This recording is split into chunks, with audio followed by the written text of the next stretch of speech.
همه شما عزیزان، امیدواریم همه شما خوب هستید. ما امروز درس پنجم را میخوانیم. درس پنجم امروز ما چشمه و سنگ می باشد. امام علی علیه السلام میفرمایند شخص متکبر از دوست بی بهره است. امیر المومنین حضرت علی علیه السلام फरमाते हैं कि जो शख्स तकब्बुर करने वाला होता है उसका कोई दोस्त नहीं होता.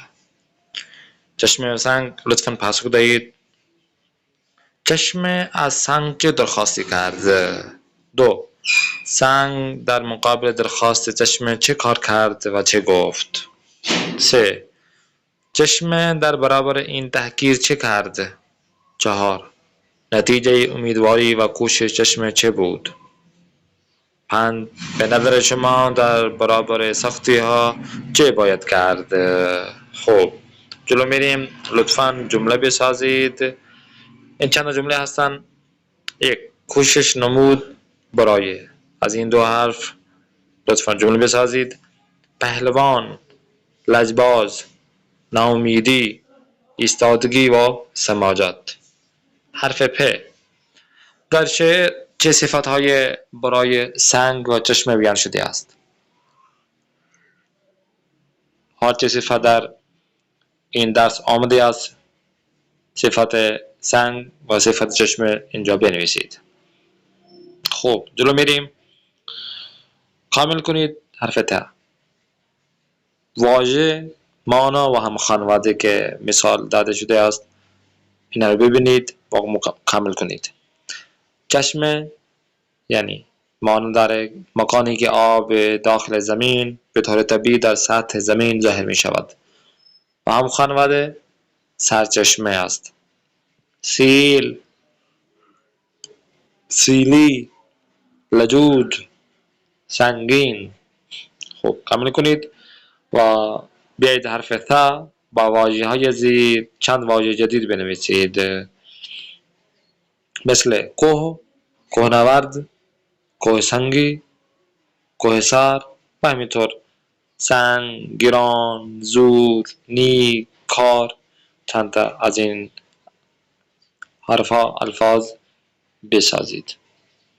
خوب، میریم جلو. حرف جیم، هم مانا و مخالف واژه های زیر را بنویسید. هم مانا و مخالف، اپوزیت. قوی، دشوار، یاس، مایوس، سعادت، سعادتمند. حرف چه، گزینه یا گزینه‌های درست را انتخاب کنید.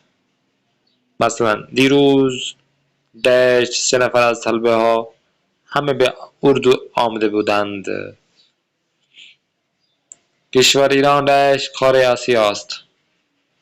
دیروز نتوانستم همه کتاب را بخوانم، دشت از آنها را خواندم. ایران دشت بزرگترین کشورهای نفتی است. همه غذاها را میخوریم، دشت جلو خورشت که دوست نداریم. خوب، کامل کنید.